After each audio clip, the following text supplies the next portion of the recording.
Bonjour et bienvenue sur cette présentation d'Azure Functions. Nous nous occuperons de définir ce que sont les Azure Functions, nous verrons les alternatives à cette technologie, comment seront facturées l'exécution des Azure Functions, nous concevrons une Azure Function en utilisant le portail Azure, puis nous concevrons une Azure Function en utilisant un éditeur de code, Visual Studio. Nous pourrons alors réaliser des débugages et des tests, puis déployer cette fonction sur un hébergement Azure. Présentons les Azure Functions. Il s'agit ici d'exécuter du code sans serveur. On appelle ça aussi les applications serverless. L'idée, c'est donc qu'il n'y a pas de gestion d'instance, il n'y a pas de mise à l'échelle, tout ceci est entièrement géré par Azure. Azure va utiliser une technologie de microservices sous-jacente pour garantir qu'il y a toujours des mécanismes d'exécution actifs et les vitesses de démarrage d'une fonction sont bien évidemment supérieures aux vitesses de démarrage d'une web app, par exemple. L'idée, c'est de pouvoir mobiliser très rapidement de grosses ressources de calcul, puis pouvoir les abandonner également très rapidement et de ne se voir facturer que les temps d'exécution réels. L'idée, c'est aussi de ne pas avoir à réfléchir à une stratégie de mise à l'échelle et de gérer au plus juste. L'écriture se fera depuis le portail avec un mode plutôt assisté, ou dans Visual Studio ou Visual Studio Code, où là, le développeur aura toutes les possibilités habituelles de développement mises à sa disposition. Avant de réaliser des Azure Functions, expliquons un petit peu quelles sont les alternatives à ces fonctions. On pourrait parler par exemple de Microsoft Flow, qui n'est pas forcément une fonctionnalité Azure. C'est une fonctionnalité en ligne qui permet d'avoir des connecteurs vers différents composants applicatifs SaaS, par exemple. C'est un mécanisme de création de workflow applicatif qui n'est pas destiné à des développeurs, mais plutôt à des utilisateurs avertis. On n'utilise donc pas de code et de plus, on ne pourra pas véritablement utiliser de solutions de code source et de versionning autour de ce que l'on a créé dans Microsoft Flow. Toujours dans l'idée de créer rapidement des workflows, nous avons les Azure Logic Apps. Là, on s'intéresse un petit peu plus à des développeurs parce qu'il va y avoir des fonctionnalités dans la création du workflow qui vont plus parler à un développeur. On n'utilise toujours pas de code, mais par contre, on peut aller appuyer notre solution sur un gestionnaire de code source, sur un repository. Il existe de nombreux connecteurs qui nous permettent d'utiliser des composants Azure, comme des applications SaaS. Les Azure Logic Apps seront déclenchés par des événements. Il y a également les Web Jobs. Les web jobs sont des tâches en arrière-plan que l'on va faire héberger par un web app plan. Généralement, ces tâches-là, on les utilise pour assurer une certaine maintenance autour d'une web app. Par exemple, nettoyer d'anciens fichiers, pourquoi pas. On utilise du code dans les web jobs. Ce code peut être écrit à l'aide de quelques langages, mais pas autant que dans les fonctions, par exemple. Donc, puisqu'on utilise du code, on peut appuyer notre code sur un repository et un gestionnaire de code source. Cette technologie des web jobs est en fait la technologie qui supporte les Azure Functions. Les Azure Functions concernent les développeurs. On écrit là aussi à l'aide d'un code. Il y a plus de langages supportés que pour les web jobs. Et la facturation, à la différence des web jobs, peut être faite soit par un web app plan, comme le ferait des web jobs, mais peut aussi être faite à l'exécution. On ne peut pas parler des fonctions sans évoquer les versions. Azure Function existe en deux versions, version 1 et version 2. La version 1 exploitait pour C# notamment la .NET 4.7. Ce n'est plus la version par défaut, mais elle est toujours utilisable, c'est-à-dire qu'on peut toujours reconfigurer des Azure Functions et demander explicitement à ce qu'elle tourne avec la version 1. La version 2 désormais s'appuie sur .NET Core 2.0. Elle utilise un nouveau mécanisme de gestion des langages et il faudra, c'est une contrainte, que toutes les fonctions qui appartiennent à une function app partagent le même langage. Des langages qui étaient expérimentaux sur la version 1 disparaissent, Bash par exemple. De nouveaux langages sont supportés, Java dans sa version 8 par exemple, Python, PowerShell Core. Pour ce qui est de la facturation, donc on l'a déjà un petit peu évoqué. À la consommation, ça peut se révéler très économique tout simplement parce que l'utilisation de notre fonction peut être très bref. Maintenant, ça ne se fixe aucune limite. Ça veut dire qu'inversement, s'il y a une très grosse consommation de cette fonction, eh bien, Microsoft Azure mettra les ressources nécessaires en face pour assurer une concurrence d'accès à la fonction, pour assurer une exécution rapide, mais il se peut que finalement ça représente une facturation un peu onéreuse. Si on pense être dans ce cas-là, on peut demander à ce que les fonctions tournent dans un web app plan, et donc là, il y aura une gestion d'instance, il y aura des mécanismes de mise à l'échelle manuelle ou automatique, et donc on sait qu'on restera dans le cadre de la facturation très maîtrisable d'un web app plan. Alors si on doit concevoir une fonction, on peut le faire dans le portail ou avec un éditeur de code. Commençons avec le portail. On va observer l'interface que nous offre le portail Azure pour créer les fonctions. Nous voici dans le portail. Pour créer des fonctions, dans la section des Function App ici, il faut tout simplement créer une Function App. Une Function App, c'est un espace d'hébergement de nos fonctions, qui plus tard s'appuiera soit sur le mécanisme de facturation à l'exécution, soit sur un web app plan. Lorsque l'on ajoute une Function App, eh bien on a un petit peu l'impression d'ajouter une web app, de créer un app service. Il faut indiquer ici un groupe de ressources, préciser justement si on se fera facturer à la consommation ou en vertu d'un web app plan, l'emplacement, quelle pile d'exécution on a intention d'employer. Et lorsque la Function App sera créée, nous en avons déjà 2 ici pour les démonstrations qui sont prêtes, eh bien on peut observer aussi que si on va dans la section ici des app services, elles apparaissent également. C'est-à-dire qu'en fait, quand on est dans la section des functions, on ne voit que les app functions. Quand on est dans app service, on les verra aux côtés de web app. Il n'y en a pas ici, mais on pourrait les voir également. Je reviens dans la section function. L'affichage reste très similaire.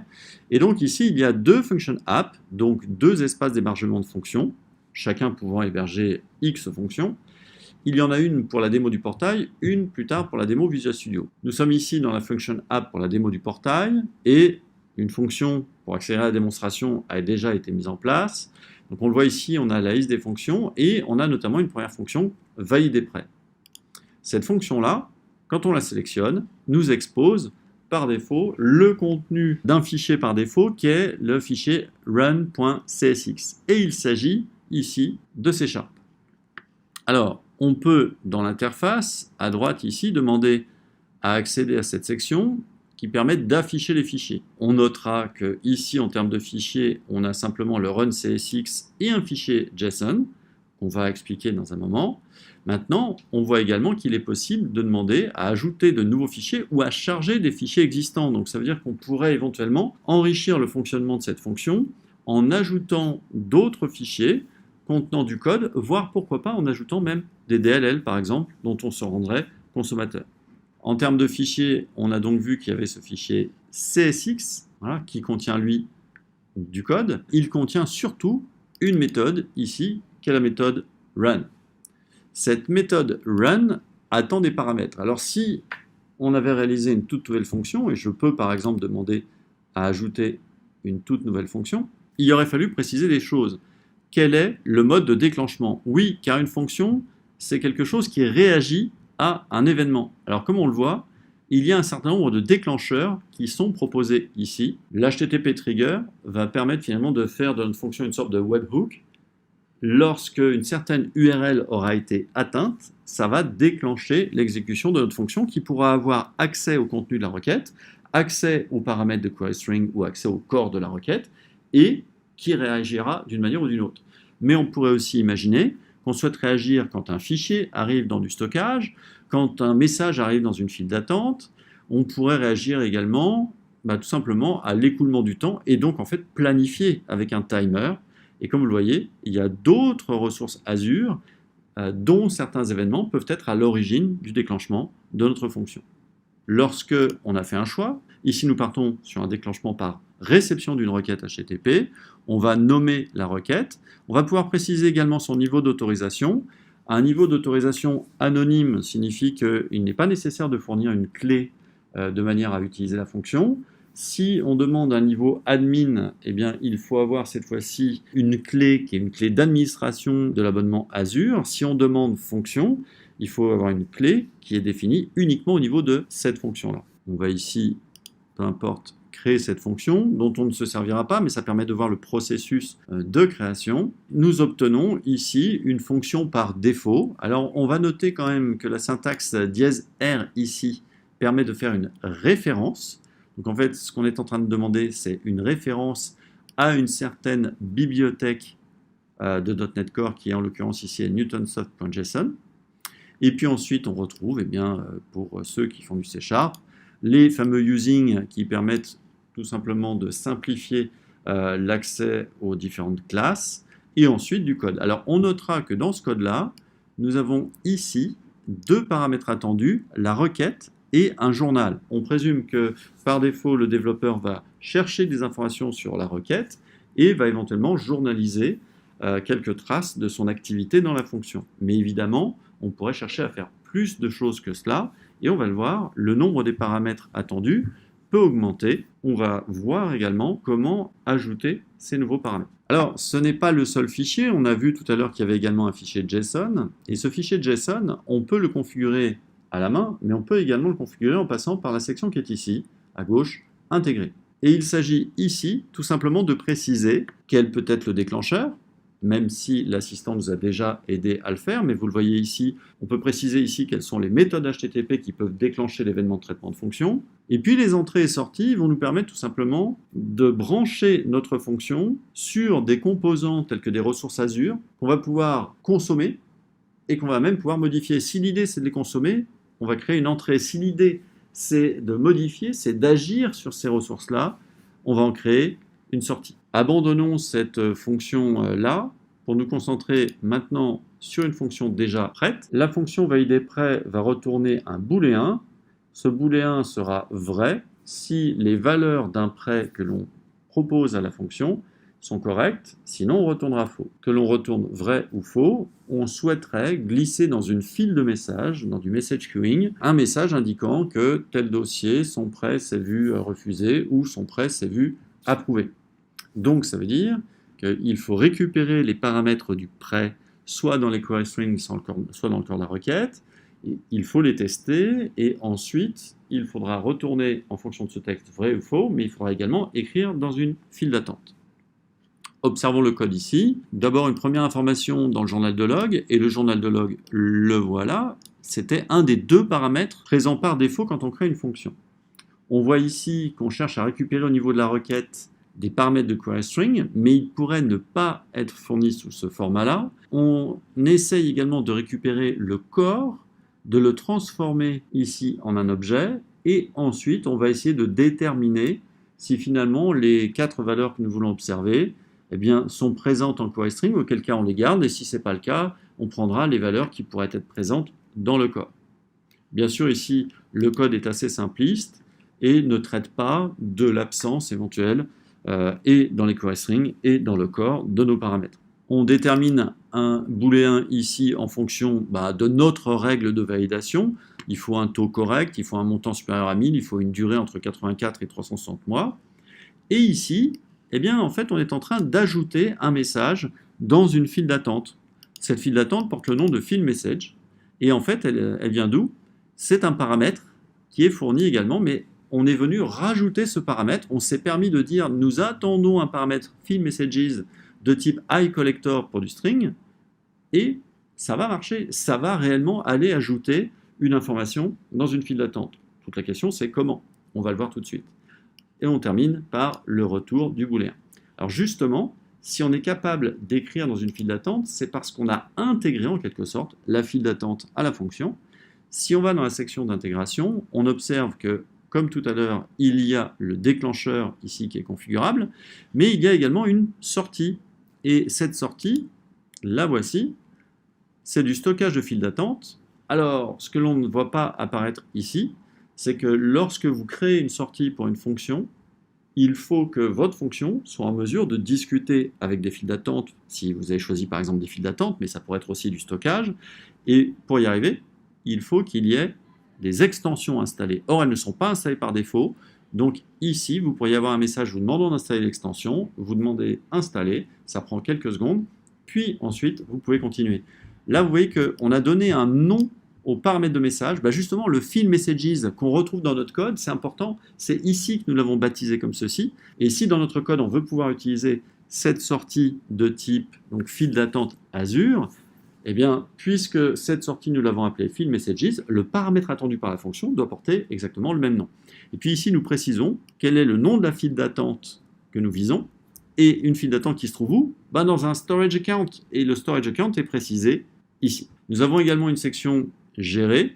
Voilà. Cette section gérer nous permettrait d'aller rajouter quelques clés de configuration. Et nous avons une section monitorer qui, elle, va nous permettre de faire un peu du suivi d'exécution de notre fonction. Comme il y a déjà eu des tentatives ici, eh bien, on observe un petit historique. Le fichier CSX ici, on le voit, demande donc l'accès à un paramètre file messages. On ne fait qu'un add dessus, on est en train d'utiliser la méthode add d'un objet file d'attente. On est très assisté ici, puisque finalement, on reçoit un objet qui implémente iCollector. On n'a par contre rien fait pour être capable de se connecter à cet objet, et on n'a rien fait non plus pour avoir un modèle objet nous permettant de très facilement interagir avec les files d'attente. C'est tout fourni par l'environnement de la Function App. Quoi qu'il en soit, maintenant, on va tester tout cela, et on peut le faire dans le portail. On a la possibilité d'exécuter, mais nous avons ici une section test. Dans la section test où on a déjà pré-rempli des choses, on le voit, on donne différentes valeurs à l'aide d'un tableau JSON. Ici, il se trouve que le taux est à 0.9, donc le taux n'est pas entre 0 et 0.2. Bien, exécutons cette fonction une première fois. On voit ici un retour false. On voit ici également la journalisation. Un nouveau prêt est soumis à validation. Alors pourquoi false? Tout simplement parce que la valeur n'était pas bonne. On va changer la valeur. Passons à 0.9 et exécutons à nouveau. On a cette fois-ci une sortie qui est true. Donc la fonction est capable de retourner un booléen correctement. La fonction à chaque fois journalise, mais là elle journalise auprès du mécanisme de log des Azure Functions. Mais qu'en est-il si nous nous tournons maintenant vers les comptes de stockage? Le compte de stockage dédié à la démo pour portail et l'explorateur de stockage. Nous avons ici une file d'attente validation, et dans notre file d'attente validation, on observe qu'un dossier a été refusé, c'était le premier retour false, et qu'un dossier a été validé. Voilà, donc on a vu dans le portail que réaliser une fonction, ça nécessite le choix d'un déclencheur, les triggers, et le choix également de liaison avec des ressources Azure pour aller les consulter, les entrées, ou pour aller les modifier, les sorties. On a vu qu'il y a dans l'interface de quoi réaliser des tests, et donc de quoi passer soit des paramètres, soit des corps de requêtes. On va s'occuper maintenant de la conception d'une même fonction, mais dans un éditeur de code. On va utiliser Visual Studio, et en utilisant Visual Studio, on va faire un projet de fonction qui va pouvoir fonctionner localement. Donc Visual Studio, quand il est installé et qu'il prend en charge les fonctions, normalement a entraîné l'installation également de Azure Functions Core Tools, qui est un composant qu'on peut aussi installer de manière indépendante. Ce qu'il faut comprendre, c'est que tout le travail de développement va pouvoir être testé localement, puisque les Azure Functions Core Tools vont émuler un moteur de fonction. Donc ce sont des tests locaux, il n'y aura pas de facturation. Nous voici dans le portail. Tournons-nous vers les Function App. Une Function App a été également démarrée pour Visual Studio. Et lorsque l'on observe cette Function App actuellement, elle ne contient pas de fonction. C'est normal, elles vont être déployées depuis notre environnement de développement. Nous voici dans Visual Studio. Dans Visual Studio, nous avons créé un projet de type Function. Azure Functions, c'est un des modèles qui existe dans Visual Studio 2019 par exemple, et nous avons ici un fichier de C# où on retrouve un petit peu le même code, puisque nous avons ici une méthode run qui est donc baptisée valider prêt, et on voit également que cette méthode-là attend donc un objet requête, mais elle précise par un attribut ici qu'il s'agit d'un déclencheur HTTP. Nous voyons également la présence d'un journal de log. Par contre, on ne voit pas spécialement la présence ici d'un autre paramètre qui serait justement le paramètre de file d'attente qu'on avait tout à l'heure dans la démonstration du portail, tout simplement parce qu'ici, on est assisté par personne. Il n'y a pas d'environnement Function App qui nous propose de créer des entrées et des sorties et qui va gentiment mapper une file d'attente ou un compte de stockage sur un des paramètres de notre fonction. Donc il faudra qu'on s'occupe d'aller au contact seul de la file d'attente. On retrouve la journalisation.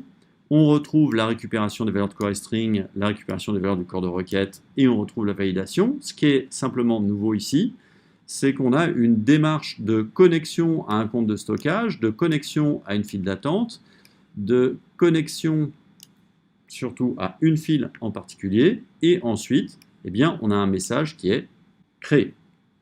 Ceci a été rendu possible tout simplement parce qu'au niveau des dépendances du projet, eh bien, une nouvelle dépendance a été ajoutée. On est allé chercher un NuGet supplémentaire, Microsoft Azure Storage Queue, et on est donc maintenant capable d'aller au contact de la file d'attente. On peut tester tout cela, on va le voir. Quand on va demander le test de nos fonctions, eh bien, nous aurons un composant local, les Azure Function Core Tools, qui vont s'occuper d'héberger notre écouteur HTTP, et donc la fonction sera montée, il n'y aura plus qu'à la consommer. On démarre ici, on observe une application de console, ce sont les Azure Function Core Tools, voilà. L'hébergement est en place, on nous dit que la fonction veille des prêts est à l'écoute sur l'URL suivante. Et maintenant, on va se rendre, par exemple, dans Postman, créer une nouvelle requête. Nous allons coller ici l'URL de la requête, et puis pour gagner un petit peu de temps, on a préparé un corps de requête ici. Ce corps de requête, on y retrouve notre section JSON que l'on connaît bien. Ici, on a une valeur qui est une valeur correcte cette fois-ci. On va demander à expédier la requête. On reçoit true. Si nous nous rendons dans le compte de stockage qui a été dédié à cette démonstration, si on observe la file des validations, on vient de recevoir ici un premier message. Si nous changeons le taux et si nous relançons la requête, on reçoit false ici. Et si nous actualisons la liste des messages, on a bien reçu un second message, mais cette fois-ci, c'est un refus. Nous venons donc de réaliser une fonction, mais cette fois-ci dans un éditeur de code, et le test a été fait localement. Alors, puisque nous sommes dans le cadre de Visual Studio, il est tout à fait possible d'utiliser le débugger de Visual Studio et à chaque fois qu'une requête arrive, d'avoir un point d'arrêt qui nous arrête donc dans le code et de pouvoir faire un parcours pas à pas. Nous voici dans Visual Studio, on va poser un point d'arrêt sur la ligne de logging, on va demander à démarrer en mode débugage. Donc à nouveau, on observe les Azure Function Core Tools qui se lancent, qui nous annoncent l'hébergement d'un écouteur HTTP et voici l'URI sur laquelle il faut solliciter la fonction. Et en fait, comme un point d'arrêt est présent et que nous sommes en mode débogage, eh bien, on est ici en train de déboguer la fonction. On va pouvoir se permettre d'avancer pas à pas, voilà, d'observer nos valeurs, etc. Un débogage tout à fait classique, chose que l'on n'aurait pas dans le cadre du portail. On demande à continuer et Postman aura reçu sa réponse. Si on souhaite réaliser un projet de test unitaire, c'est tout à fait possible. Maintenant, dans ce projet de test unitaire, on va devoir se rendre client de notre fonction. Or, notre fonction, on s'en rend client en étant client HTTP si c'est une fonction avec trigger HTTP. Il faudra donc un NuGet, comme par exemple REST-char, et il faudra stocker, par exemple, dans des fichiers de config, l'URL, la clé, le nom de la fonction, pour aller au contact de cet élément. Le déploiement de notre fonction, eh bien, si on passe par Visual Studio, c'est WebDeploy, le protocole de déploiement de Microsoft, qui s'occupera de pousser les fonctions. Attention, le contenu existant d'une function app est écrasé par une publication. Donc, veillez à ne pas publier sur une function app qui contiendrait d'autres fonctions qu'on aurait pu écrire, pourquoi pas, par le portail, car tout ceci est écrasé. Maintenant, comme une function app est une ressource app service, ça veut dire qu'une function app, c'est une sorte de web app. On peut accéder à son centre de déploiement et on pourrait la configurer pour être lié avec un repository. De retour ici dans Visual Studio, on va demander une publication et donc exploiter WebDeploy. On va ici demander à créer un nouveau profil. Donc il s'agit tout simplement d'aller au contact d'une function app, mais une existante. On pourrait la créer d'ailleurs au passage, si on a de quoi s'identifier comme propriétaire de l'abonnement d'ailleurs. Ici, on va demander donc à sélectionner un élément existant. En cliquant sur Publish, il s'apprête à lancer la publication, mais finalement vers quoi? Eh bien, on va lui dire vers une certaine function app, laquelle? Celle qu'on avait créée pour Visual Studio, et la publication est en cours. Donc on imagine bien qu'à terme, on va se retrouver avec la fonction présente dans Azure, observable via le portail, mais attention, ne nous attendons pas à pouvoir maintenant éditer le code de cette fonction dans le portail, puisqu'en fait, ce que l'on publie, c'est le résultat d'une compilation de notre projet, et que finalement, la fonction, eh bien, Azure en sera client en exploitant une DLL qu'on est en train de lui publier. Dans notre portail ici, rejoignons les Function App, rejoignons la cible de notre publication. Tout à l'heure, on avait constaté qu'il n'y avait pas de fonction. Il y a désormais la fonction valider prêt. Et là, que se passe-t-il? Lorsqu'on demande à voir les fichiers, il n'y a que le function.json qui est là. Il est en lecture seule et il nous permet de constater uniquement les liens vers les déclencheurs de cette fonction. On a la possibilité de demander à exécuter cette fonction. Encore faut-il mettre des valeurs de test. On va pouvoir tester cette fonction. Nous glissons ici les données de test et on demande à exécuter la fonction qui ici nous indique vrai. On peut demander une exécution à nouveau, on obtiendra false. Et lorsqu'on va à nouveau observer ce qui s'est passé dans la file d'attente, une validation, voilà, on observe que de nouveaux messages viennent d'arriver. Notre fonction qu'on avait réussi à tester dans un environnement local et qui pour autant allait quand même écrire dans Azure pour ce qui est de la file d'attente, désormais on voit qu'elle a été publiée dans Azure, on a pu la tester dans Azure et elle continue son travail, elle écrit également dans la file d'attente. Avec ceci, on en a terminé pour la présentation de nos Azure Functions. Il s'agit donc d'un mécanisme d'exécution sans serveur. Les concepteurs d'Azure Functions ne se préoccupent pas de la création d'instances, du nombre d'instances, de mécanismes de mise à l'échelle automatique. C'est entièrement géré par Azure. Ça peut être d'ailleurs facturé à l'exécution, nous l'avons vu. Maintenant, ces fonctions, comment vont-elles être appelées? Eh bien, en fait, elles sont appelées sur déclenchement. Le déclenchement est très fréquemment un appel HTTP, mais le déclenchement pourrait être une autre activité événementielle Azure, telle que l'apparition d'un fichier dans un storage account, telle que l'apparition d'un message dans une file d'attente, etc. On peut écrire nos fonctions en passant par le portail. Là, on se contentera d'écrire un code relativement simple, d'autant plus que le portail ne permet pas de débogage et que le portail ne permet pas également l'intellicence, donc on écrit un petit peu à l'aveugle. Sinon, on se tournera vers un environnement de développement comme Visual Studio ou Visual Studio Code et on pourra tester localement l'exécution avec les Azure Functions Core Tools. Merci d'avoir suivi cette présentation. À bientôt.